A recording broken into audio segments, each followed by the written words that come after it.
Greetings, guys. Welcome back to my channel. My name is Monette. This is my channel, Evolve with Monette. For those of you that are new here, I'm a professional intuitive empath, so good to share some energy with you today. Come on in. Thank you for inviting me in. You don't need for the story to play out.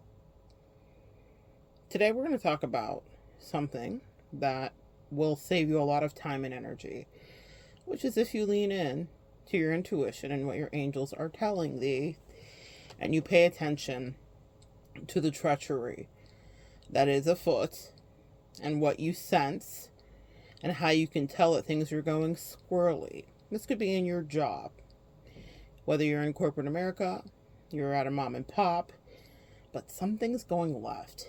The scheduling's been weird and the vibe's been weirder between whatever employer, employee, subordinates, whomever you are surrounded with.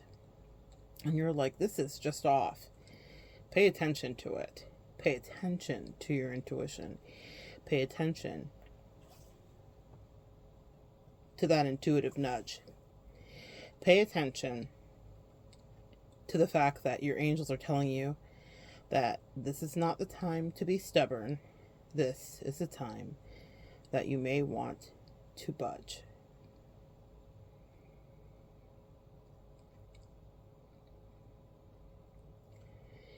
If you stay to see it play out, I can guarantee you that what will happen is that it will cause you unnecessary pain and suffering, unnecessary distress, and the worst of all of it is that part where you say to yourself, I knew better. I knew what was best for me. And I ignored because I was interested in seeing the fullness of the story. Watch a telenovela. Watch a soap opera from yesteryear. Watch an old rerun of whatever on Netflix or stream something. But don't you, my sweet empath and earth angel, make yourself the main character in a sequel no one asked for, or in an ending that's tragic, especially since it's choose your own adventure. When you start to melt the bars of the matrix and you start to not only think outside of the box but see outside of the box, it will be disturbing to those around you. And because they are in the matrix and they are Agent Smiths, I have a video here, reference it if you'd like to.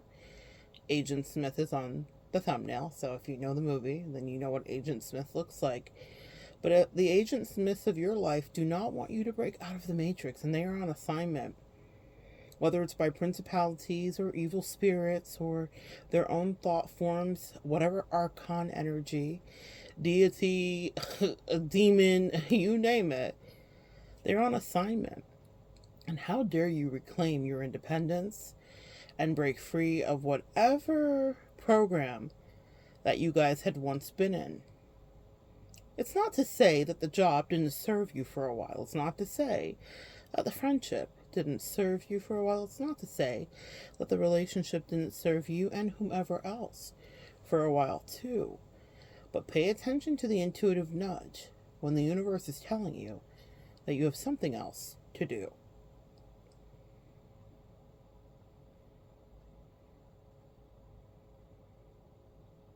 It's not something that you may want to do, but God has a way of pushing you out of that nest if you insist on holding on to something that is not best for your highest good or the highest good of those around you.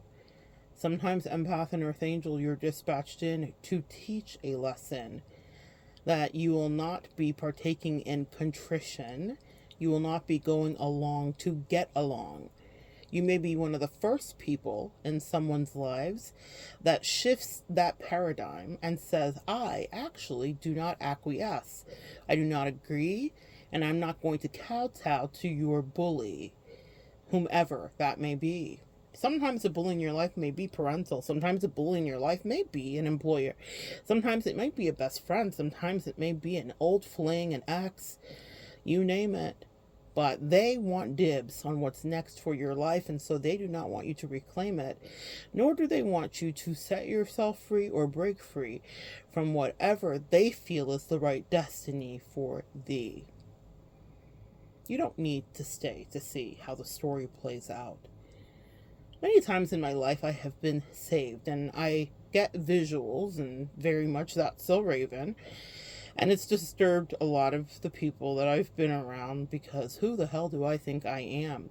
Well, I'm the person that's not staying here for this sham, whatever the sham is. And that's caused great offense to many grown-ups that had internal kids that never grew up, actually. The way my angels would show it to me is kind of like a movie.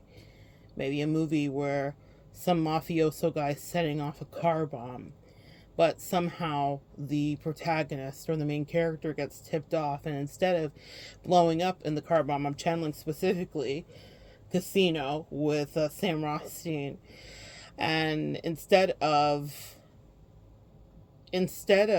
staying to meet his terrible fate, his instincts alert him, and when something short circuits just a little bit, still ready to blow, he gets out of there. And it all melds together, because that scene's used time and time again. But sometimes you'll see someone running, if it's not him specifically.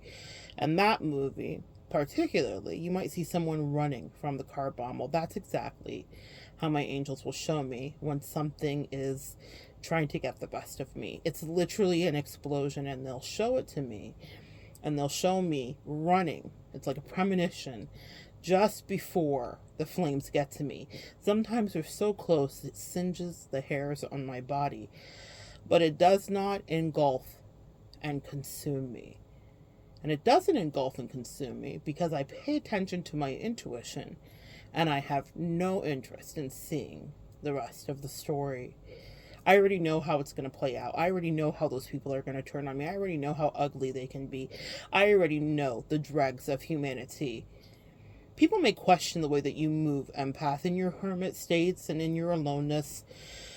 But there is something that happens when you have sobriety from the tower moments, once you've traversed them. There's something that happens where you learn that people can be the worst of everything. I know that sounds jaded, but it's the truth. And if you're listening, you know it's the truth. You've seen it. People that had your blood that betrayed you. People that were your best friends that betrayed you. People that were your lovers that slept with your best friends that betrayed you. I've heard every story in the line of work that I do, and unfortunately, living the life just like you, I have lived a few of my own stories too. And that's why I know. Let me save you the trouble for whatever it's worth. You do not need to see how they will bury you in the dirt. Channeling Maya Angelou, they may write you down in history with their bitter, twisted lies. They may trod you in the very dirt, but still, like air, you rise. They will lie on you, empath. They will dismiss you, earth angel. They will call you crazy for paying attention to your silly premonitions and intuitions. But the things that, channeling Nikki now, the things that I know about them, the things that you knew about them, even pertaining to their mother, that's specifically a quote from Nicki Minaj, but maybe that's relevant to someone here, even pertaining to their mother. Or maybe they were the mother, the overbearing, cloying, suppressive mother.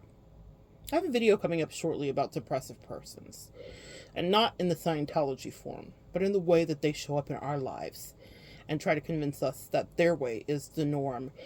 Sometimes your family can be the suppressive person, and it takes a lot to unlearn. But if you know that you need to flee, don't stay to watch the rest of the story. Your angels and ancestors have given you a heads up so that you can let it be. Like the Beatles, just let it be. Instead of waiting around to bemoan your yesterdays and what could have happened, They said escape.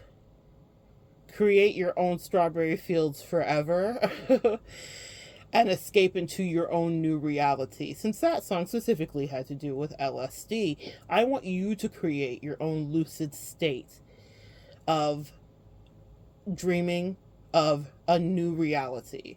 Don't stay around to see what is going to happen in that toxic, corrosive story. Every single time I've listened, and let me tell you something, since my gifts downloaded properly, I've listened every single time. Even if I had some delays, and I will tell you when a delay may occur, when someone is grandfathered in to your previous unhealthy self, your previous unhealed self, if there are tethers of codependency, you may give someone a benefit of the doubt, even though you had the premonition and you could see the bomb that was going to explode, of which your ancestors wanted to set you free from feeling that pain, from feeling that acid rain, from feeling the rejection, and to be kicked in the face again and again. Your ancestors knew that was not something they wanted you to go through. Your angels wanted to intercept that. Metatron is on your side. Michael is swinging his sword to cut you free. They said just because this was scheduled in your Akashic records to be part of your destiny doesn't mean it's a reality that you have to live to see. Trust us, daughter. Trust us, brother. Trust us, sister. Trust us, father. Trust us, mother. Trust us, friend. Trust us, auntie. Trust us, good sis. Trust us, good Judy. You do not want to see the way that this story will unfold. People are plotting on you and of your neck and of your airways and of your life force. They want to take hold. They want to unravel you, and they want to subjugate you, and they want to stake you back down to the ground. They do not like this new freedom that you have found. They are livid, they are seething, and they are a dragon that is breathing. And what your angels don't want you to see is the eye of the dragon. They said, have the eye of the tiger. And up those stairs you scamper. You are Rocky and you flee. You are the champ. You are the reigning champ. And you will not be brought to your knees because you had the gift of foresight and premonition to get a flash of your destiny. And when your angels gave you that clarity, they said, listen to us, set yourself free, trust us. You don't want to wait to see the rest of the story. Goosebumps on the right side of my head, masculine energy. You will have to take charge of a situation. You will have to get out of your feminine. You will have to leave behind that Queen of Cups bullshit. Doesn't mean she doesn't serve a purpose, but it means that those people that are your enemies, even if they were once friends and lovers, tell me again. No, you cannot be lovers and friends. Never again. You will have to release that reality. And I want you to say thank you to your angels and to your ancestors and to the God that helped you see that they wanted to crush every single bone, spiritually and maybe actually, in your body. That they had allowed their demons to take hold. We all have them, guys. We are not impervious to that kind of infestation. The difference between us and them is that we actually pray. We actually seek the face of God. We actually ask for clarity. We will hermit. We actually work on healing our codependency. We are okay understanding that once we untether from every single body, that we may have to face the person in the mirror, and that tether may be you. Meaning there may be still things to cut away that are just in you. But that's a spiritual assignment that we sign up to do, that we're willing to do, and that they could never do. And that's the difference. We're not going to promote spiritual narcissism, no matter what it may sound like. But there is a difference between you and them, guys. And it's because you do the work. And it's because you do the work that they wanted you to hurt, because they resent the fuck out of you because they can't do the work. Because they don't want to give up the comfort, the creature comforts that they think keep them safe, but really it keeps them from seeing God's grace. You know the price. You have paid the cost. It hurts when you have to release and tell everything familiar to you get lost. But if you get a premonition and you see that bomb explode, run like hell for your entire life, because you do not want to watch the rest of that story unfold. So good sharing energy with you guys. Come back and join me next time. We'll continue to evolve together.